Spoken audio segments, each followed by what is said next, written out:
राजस्थान में भजनलाल सरकार अपने मंत्रियों को जिम्मेदारी दे चुकी है, लेकिन अब एनडीटीवी की स्पेशल जो टीम है, एजेंडा क्या है, तमाम विधायकों से हर विधानसभा क्षेत्र में जा रही है और उन विधायकों से सवाल कर रही है कि उन्होंने किन मुद्दों को लेके जनता के बीच में गए थे और उन्हीं मुद्दों के आधार पे उन्होंने जनता से वोट बटोरने का काम किया था।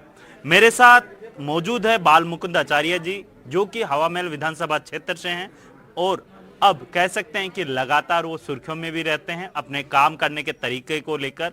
और जिस तरीके से देखा गया है कि हवा महल वो विधानसभा क्षेत्र है जो कह सकते हैं कि जो परकोटे के अंदर आता है और यहाँ पे टूरिज्म की दृष्टि से काफी ज्यादा टूरिस्ट देखे जाते हैं। मेरे साथ बालमुकुंद जी हैं, उनसे मेरा पहला सवाल ये रहेगा कि सर, जिस तरीके से देखा गया है हवा महल विधानसभा क्षेत्र के अंदर कई ऐसे मुद्दे हैं जिनको लेके आप जनता के बीच में कई बार आम प्रशासन से भी इसको लेके लड़ते हुए नजर आते हैं जनता के लिए।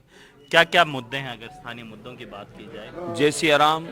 मैं एनडीटीवी के सभी दर्शकों को आने वाला अयोध्या राम महोत्सव की सर्वप्रथम बधाई शुभकामनाएं देता हूं कि ये आनंद परमानंद का ये उत्सव हम लोगों को 528 साल बाद देखने का मिल रहा है। इसका हम सब आनंद लें, हर गली मोहल्ला हर मंदिर को खूब सजावें और भगवान की खूब धूमधाम से आरती गावें, बधाई गान करें और इस उत्सव का आनंद लेवें।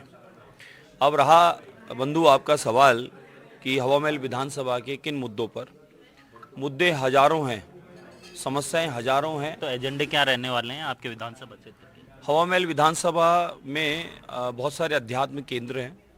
उन आध्यात्मिक केंद्रों के आसपास में हमारे जयपुर नगर में बाहर के जितने भी दर्शनार्थी आते हैं, भगवान के दर्शनार्थ, अध्यात्म टूरिज्म भी आता है और अन्य चीज़ों को देखने वाला भी टूरिज्म आता है।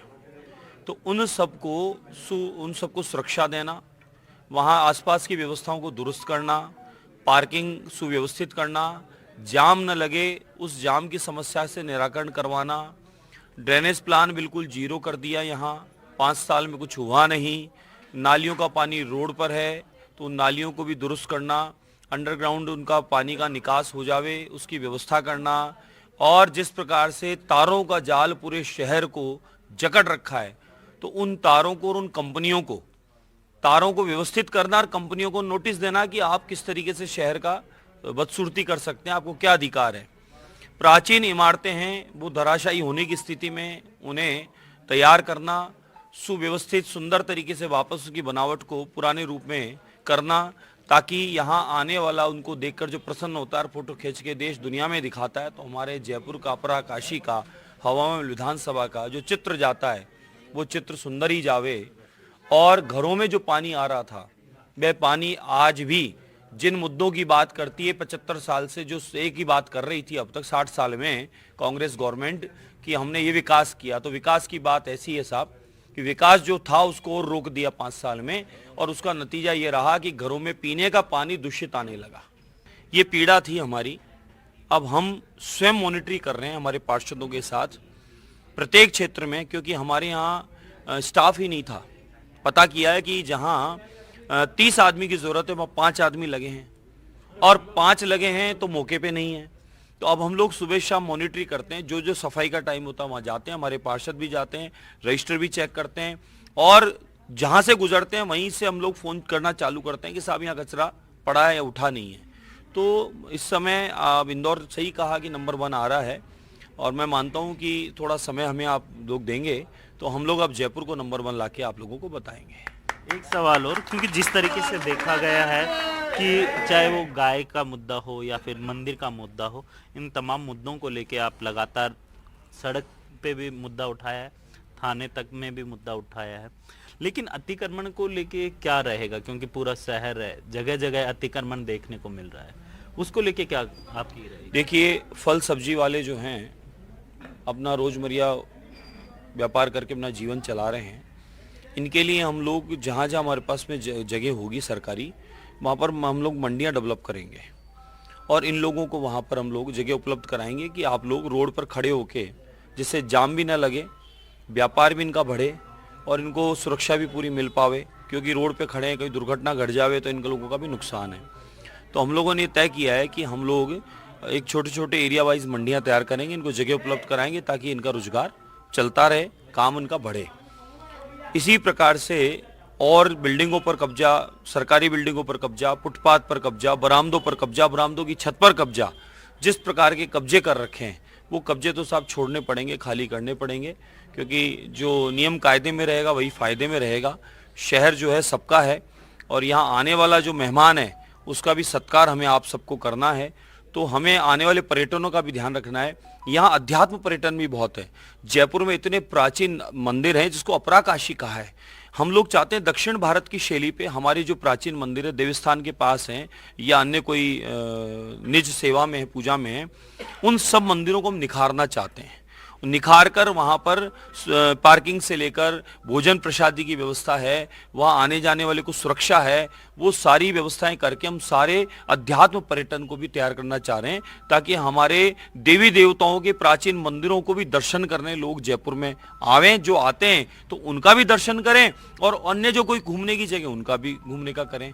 और माताएं बहनें जो बाजार में जाती हैं तो माताओं बहनों की एक शिकायत थी, चैन टूट जाती है, पर्स छिन जाता है, इस प्रकार की घटनाएं बहुत घटित होती थी। अब हमारे आप देखिए पिछले एक महीने में जब से आदरणीय भजनलाल जी मुख्यमंत्री बने उसके बाद जो भाजपा सरकार यहाँ की है, सुशासन जो यहाँ स्थापित हुआ, ऐसी घटनाओं की लगाम लग गई, चर्चा ही नहीं आती। उसका कारण है यह लॉ एंड ऑर्डर है। ऐसा कुछ गड़बड़ करने वाला है उसका पक्का तावीज बनाया जाएगा, इंतजाम किया जाएगा, उसको नए कमरे बना के रखें, वहां पहुंचाया जाएगा। माताओं बहनों की सुरक्षा में कोई कमी नहीं रह सकती है साहब। इसी प्रकार से जितने सरकारी गैर सरकारी हमारे विद्यालय हैं उन विद्यालयों के आसपास में, महिला विद्यालयों के आसपास में महिला कांस्टेबल की, स्क्वाड की, उन सब की वहां ड्यूटी होगी। और सभी विद्यालयों में ऐसे स्थानों पे हम नंबर लिखवाएंगे मोबाइल, ताकि कोई कहीं बात लगे और मोबाइल डाउनलोड भी नहीं है बहनों के पास, बच्चियों के पास, तो नंबर देख के वो फोन करे, वहीं पर वो तुरंत उनको सुरक्षा उपलब्ध हो जावे।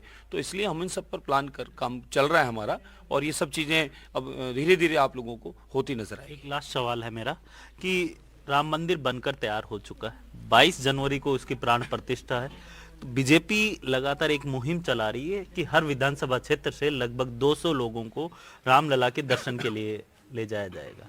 तो आपके विधानसभा क्षेत्र की अगर मैं बात करूं हवा महल की, तो वहां से क्या प्लानिंग है आपकी, कितने लोग जाएंगे, क्या रहेगी आपकी? 29 तारीख से परमिट खुलेगा दर्शन का।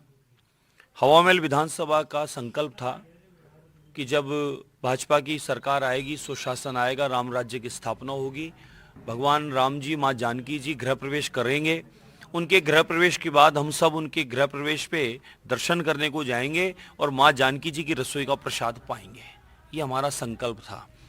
अब ये संकल्प 29 तारीख बाद में वार्ड वाइज हम लोग पहले शबरी माताओं को ले जाएंगे, क्योंकि सबसे ज़्यादा इंतजार माँ शबरी ने किया था, यानी हमारी माताओं बहनों ने किया। तो हमारी पूर्वजों की प्रसन्नता के लिए, संतों के बलिदान के लिए, कार सेवकों के बलिदान के लिए, और अब तक जिन्होंने इसमें पूरा अपना 100% योगदान दिया, राम राम जपा, और अशोक सिंघल साहब हों, एल.के. आडवाणी जी हों, आदरणीय प्रधानमंत्री नरेंद्र मोदी जी का संकल्प पूरा हुआ, महंत नृत्य गोपाल दास जी महाराज का संकल्प पूरा हुआ, सब संतों की कामना जो पूरी हो रही है, राम भक्तों की कामना पूरी हो रही है। तो हम सभी पूरे देश से, हर एक विधानसभा से दर्शनार्थ के लिए 29 तारीख बाद परमिट बनाएंगे और बारी बारी सबको दर्शन करा के राम जी के लाएंगे। अभी तो हमने कामना की है कि हम लोग प्रत्येक हमारे शहर के मंदिरों को सजाएंगे, हर एक बाजार को सजाएंगे, जोरदार आतिशबाजी करेंगे। 22 जनवरी को क्या ये मीट की और शराब की दुकानें बंद? बिल्कुल बंद रहेगी साहब। 22 जनवरी को नॉनवेज बंद रहेगा, मांस मदिरा के सब काम बंद रहेंगे। सिर्फ राम जी की चर्चा होगी, राम का गुणगान होगा, रामचरितमानस का पाठ होगा और संतों की वाणी का भजन होगा और खूब जोरदार उत्सव इस बार मनेगा जो 528 साल में आज तक मना नहीं। बिल्कुल, ये थे बाल मुकुंद आचार्य, जिनका साफ तौर पे कहना है कि हवा महल विधानसभा क्षेत्र के अंदर पिछले 5 साल के अंदर ऐसा कोई भी मुद्दा जो कह सकते हैं कि कार्य नहीं पूरा हुआ, उसको लेकर अब जो हमारी सरकार आई है, यानी बीजेपी की जो सरकार बनी है, वो पूरी इस हेरिटेज सिटी को एक बार फिर से उसका जो हेरिटेज लुक है वो लौटाने का काम करेगी। जयपुर से कैमरामैन निर्मल शर्मा के साथ वीरेंद्र सिंह शेखावत, एनडीटीवी।